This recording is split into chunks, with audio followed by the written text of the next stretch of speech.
Therefore, O greatest of the Brahmanas, they cannot possibly be absorbed in family affairs. Purport.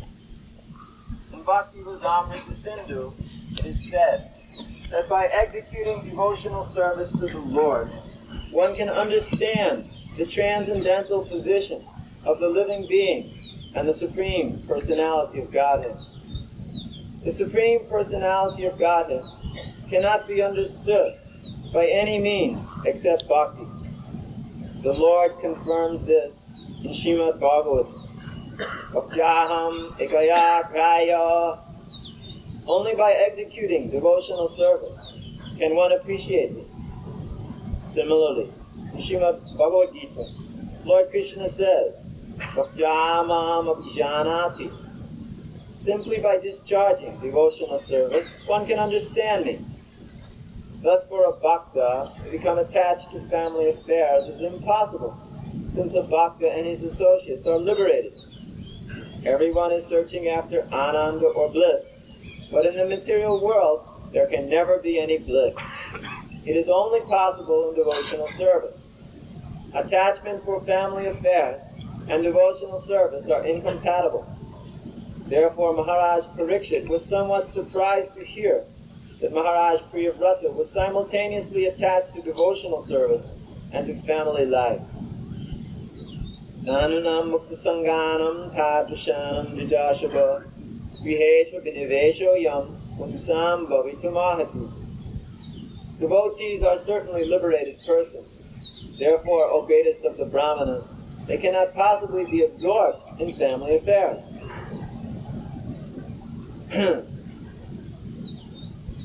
So here we have an assertion by Maharaj Parikshit that devotees are certainly liberated persons. Mukta Sanganam. Therefore, we have here simultaneously the assertion that a devotee cannot be attached to family affairs,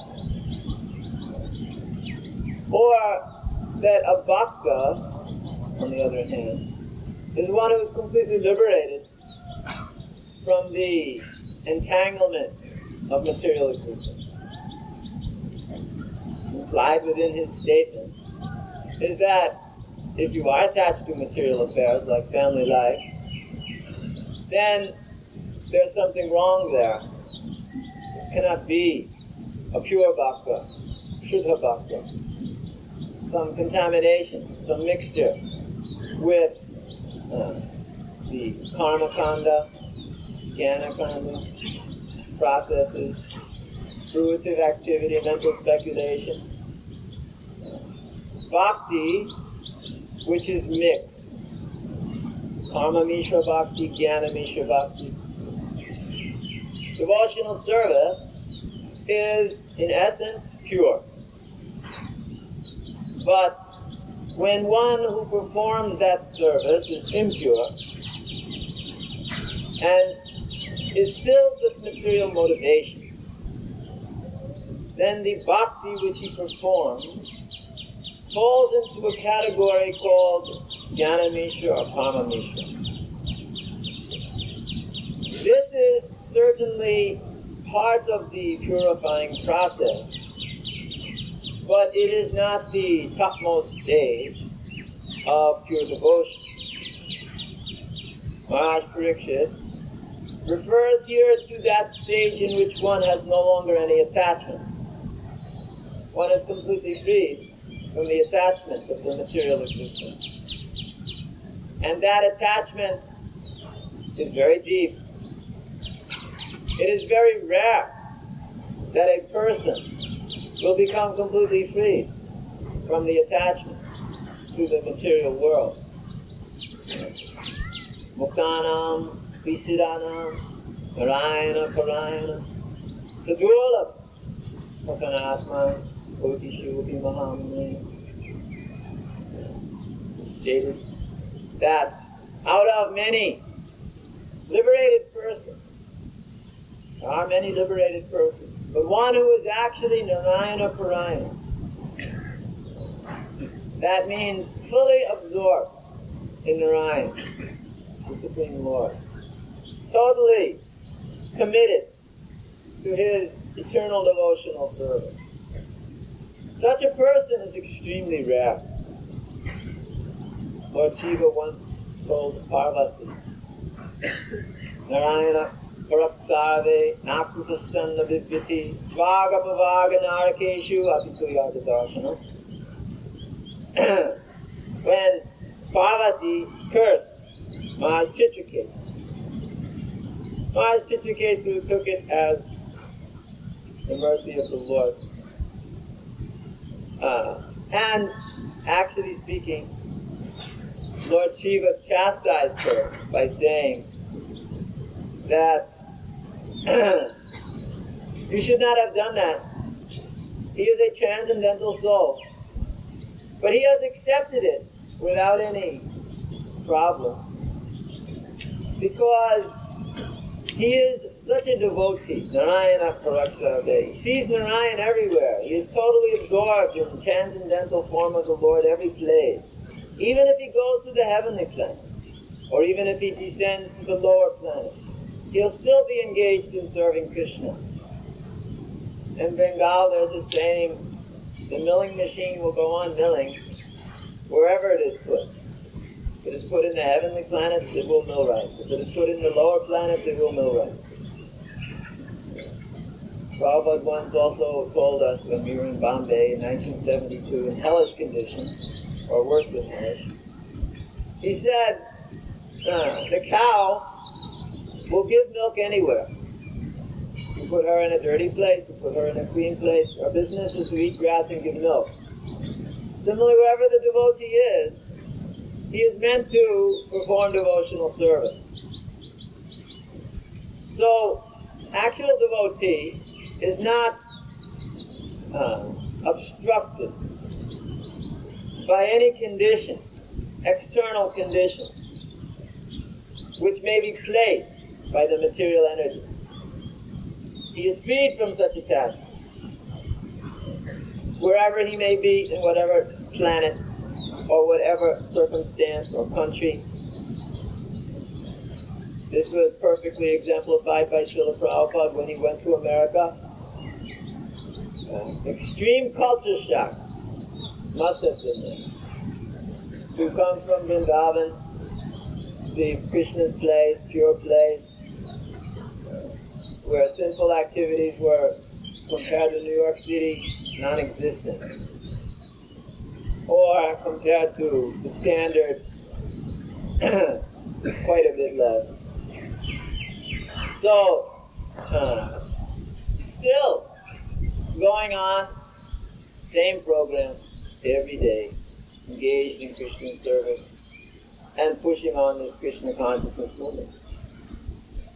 So the devotee is transcendental to external circumstances. But if one is not transcendental, then this is a test of one's devotion. It's like also for bhakti paratanam bhava viraktiram yaktacha. To the degree you are attached to Krishna, to that degree there will be detachment from the material nature. The attachment to Krishna is reflected in a proportional detachment from the material world. Therefore, it may be said, we have a fixed quantity of attachment according to our very small position. We are small, practically infinitesimal sparks of the Supreme Whole, Lord Shri Krishna.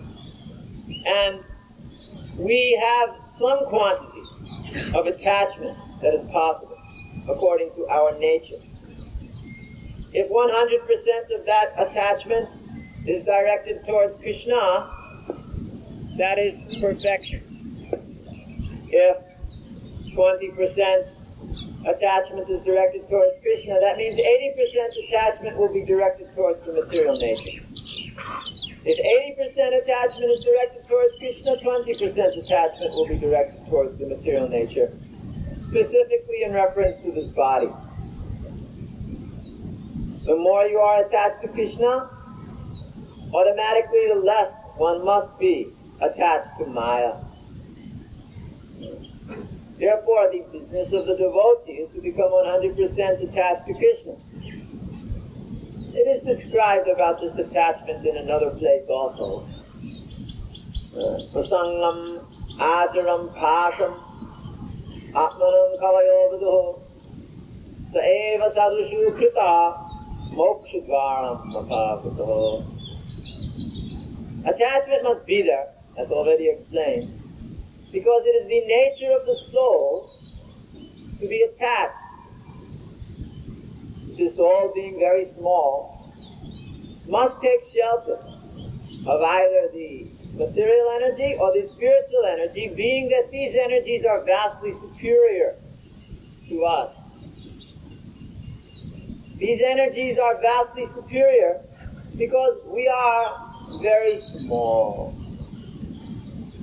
Therefore, the honest soul is humble, knowing well that his whole business is to either be attached to Krishna or he must be attached to Maya.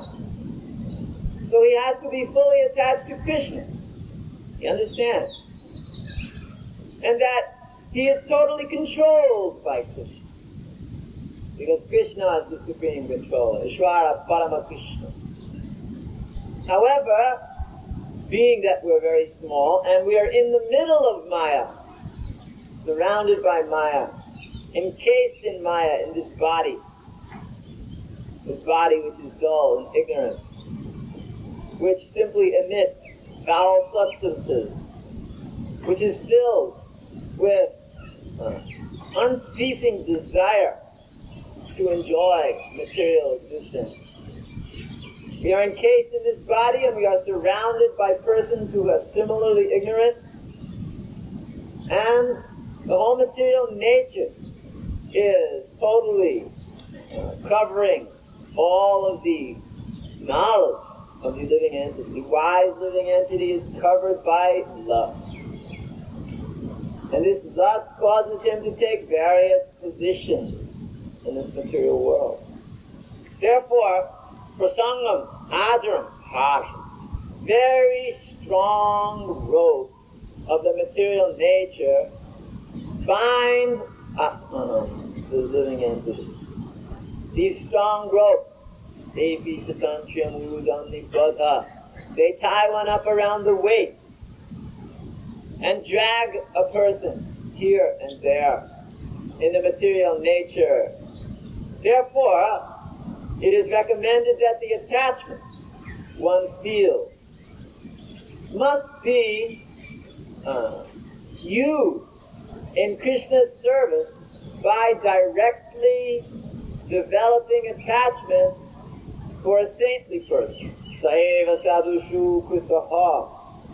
Attachment must be there. Therefore, one must use attachment in the proper way.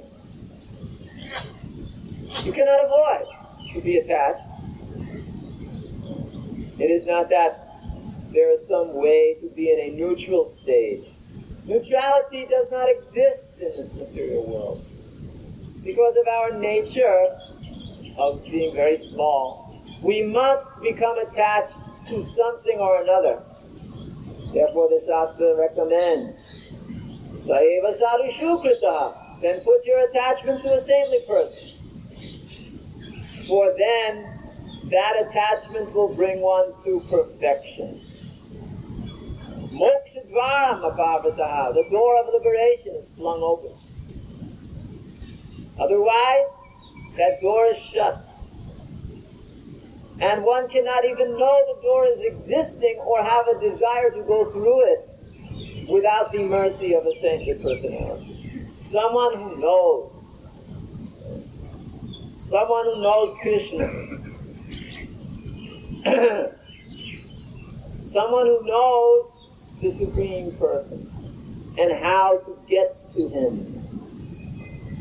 Otherwise, as it is implied in this verse as well, if one He's not attached in that way, and he associates with those who are attached too much to Joshitanam. One who is attached too much to women, being man, being attached to woman, is very bad in the sense that it will cause one to be completely absorbed in the material existence. This is Tamodvarm. This is the gate of ignorance. That one may walk through the gate of ignorance by being too much attached to women or those who are too much attached to women. This is what Bhagavatam is saying. So nobody should take it otherwise that we are making politics here. The Srimad Bhagavat warns like that.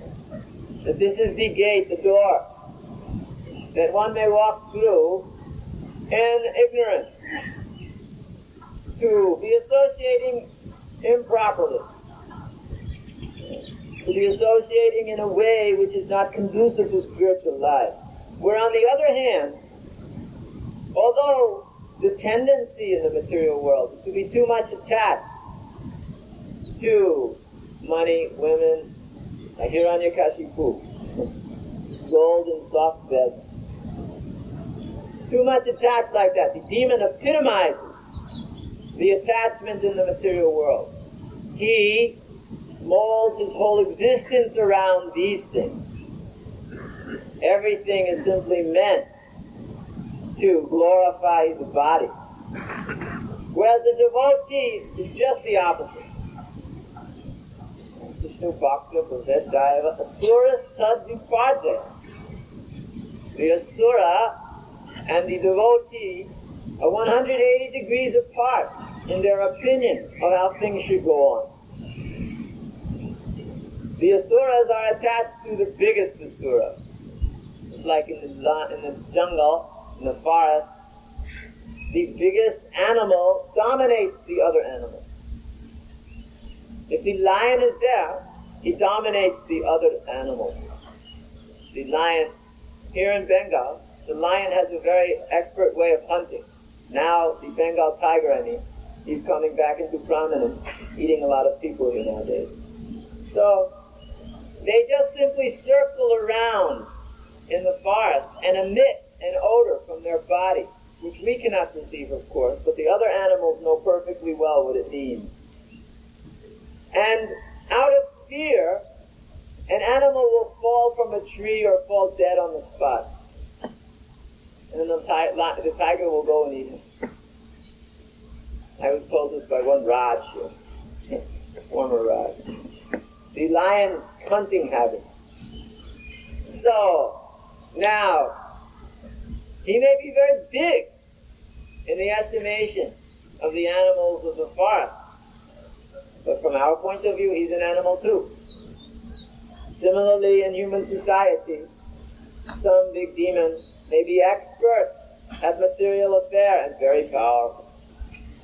And others may shake in his presence. But still, this does not make him anything more than a totally absorbed demon in life. Whereas, from our point of view, that person whom we give our love and devotion and surrender to and serve is one who simply represents the Supreme Personality of God, Lord Krishna. Acharya Mam Purusho Veda. One who has Acharya. One who actually has spiritual master, who represents Krishna, knows what is what. He cannot be fooled or bewildered by all kinds of ideas inspired by Maya.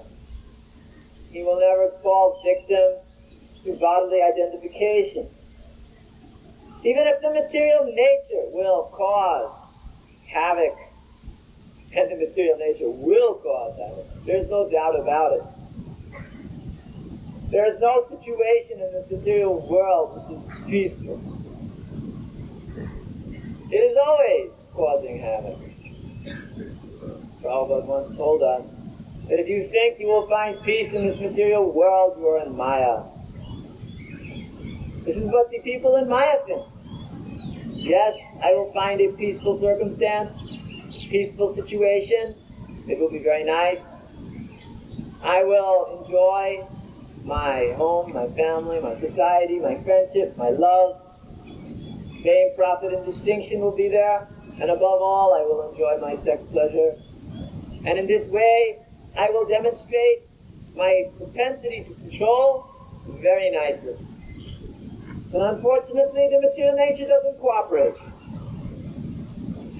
We are thinking, yes, we will control the material nature. And Maya says, yes, yes, my dear living entity, you will control the material nature.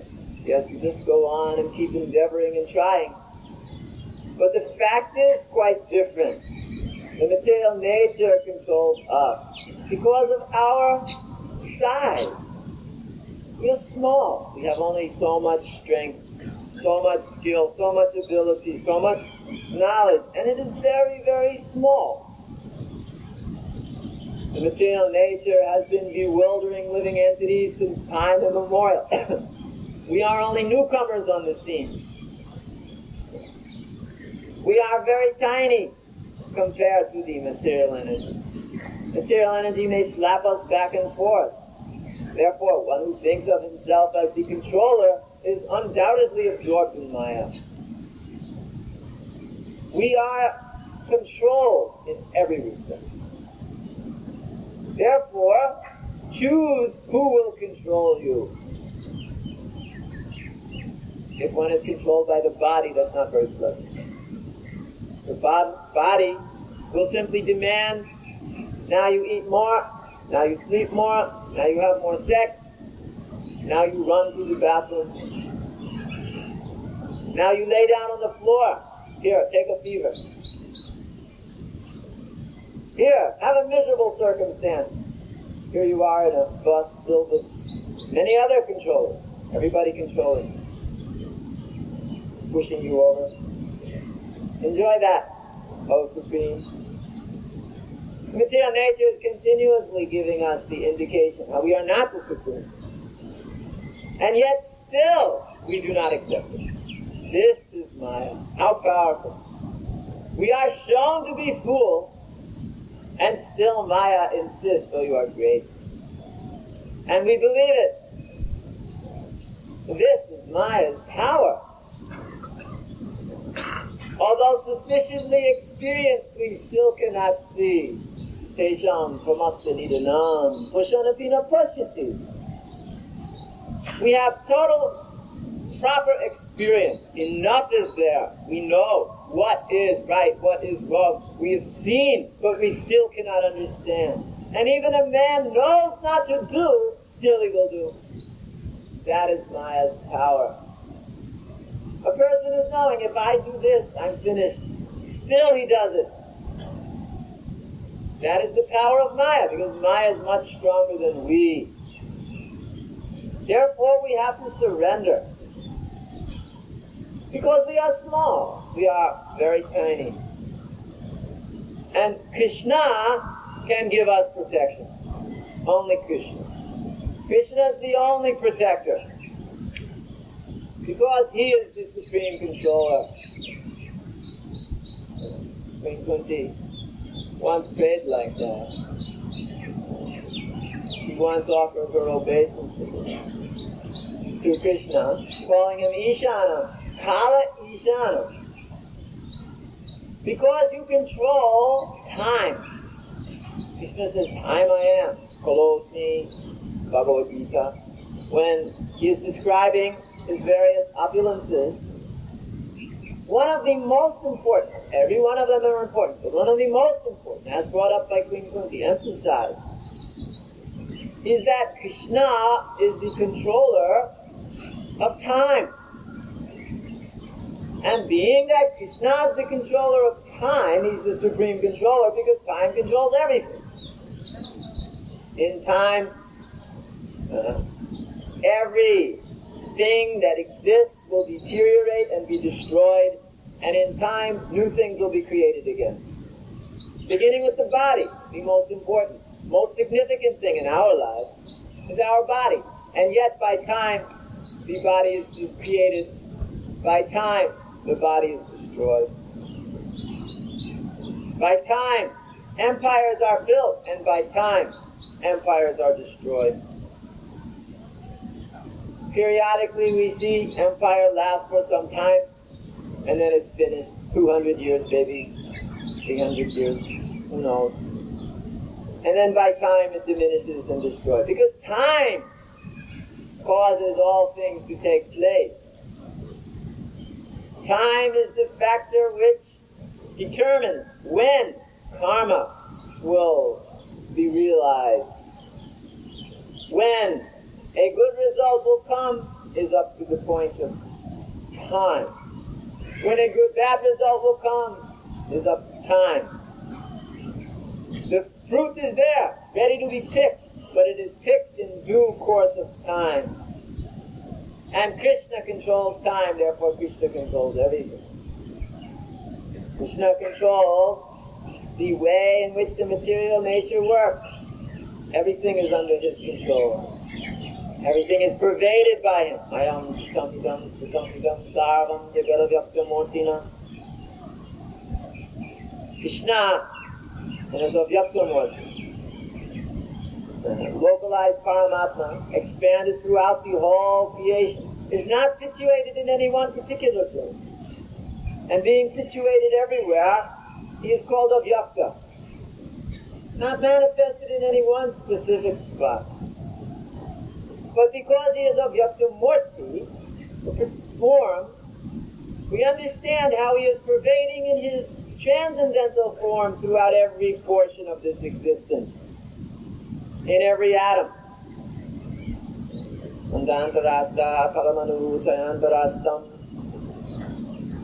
He is within this, relatively speaking, egg, anda, which is like an atom, grouped together with other andas, universes. He is within half of that, and he is also within every atom. From the microcosm to the macrocosm. The Supreme Personality of Godhead is situated, both within and without, as the greatest and as the smallest as well. The Supreme Lord is everywhere, pervading and binding together this material energy. He is the power. He is the force which holds together this entire creation.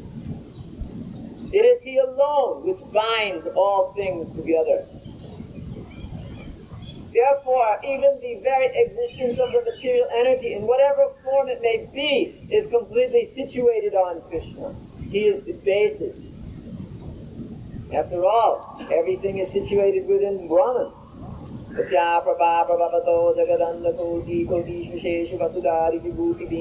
All of the various planets, all of the elements, all of the situations within this universe are resting within Brahman. And all of that is situated based upon Krishna. I am the basis of impersonal Brahman. Lord Brahma says, Yasya Prabha. From he whom that Brahman emanates.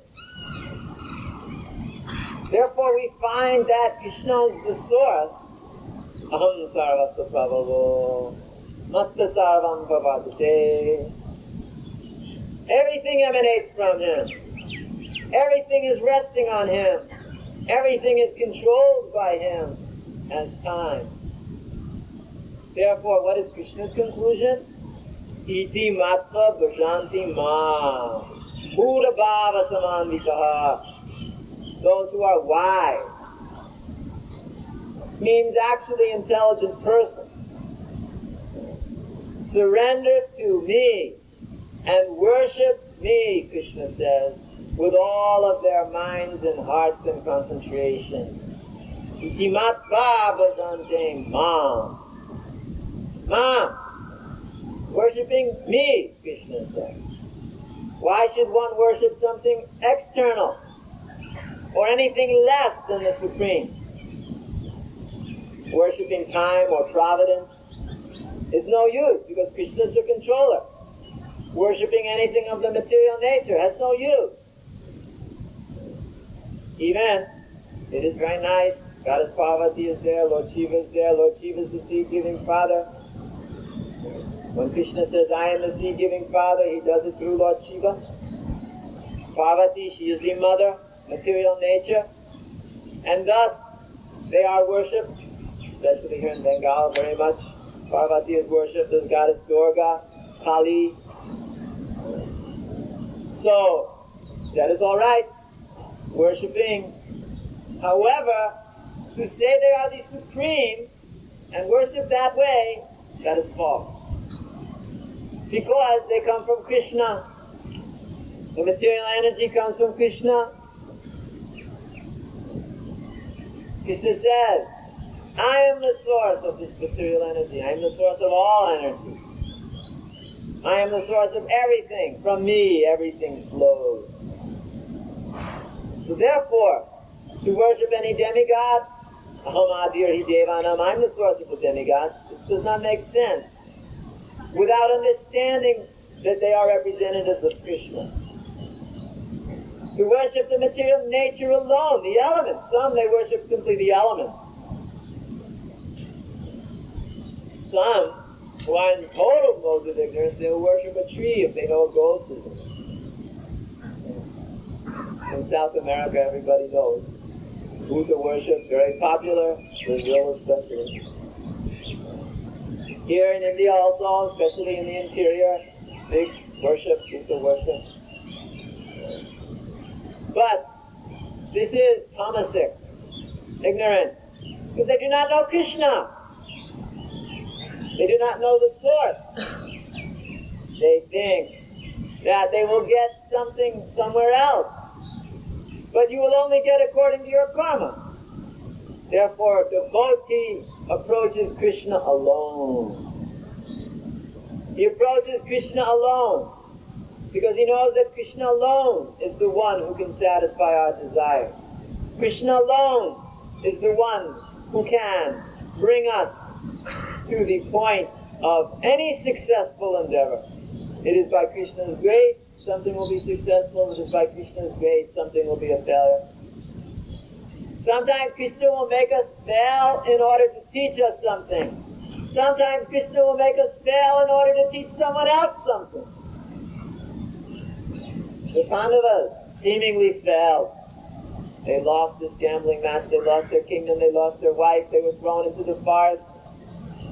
The party of Duryodhana and company was dominating. They were put into exile, they were put into trouble, and still, they never lost their faith in the Supreme Personality of Godhead. They were insulted. They were ridiculed. They did not mind. If Krishna wanted it so, they were to accept. They did not mind. Sometimes Krishna will use these circumstances for teaching others too, or for arranging in his plan that which he wishes to occur. Because Krishna is the supreme controller. Duryodhana thought he was the supreme controller.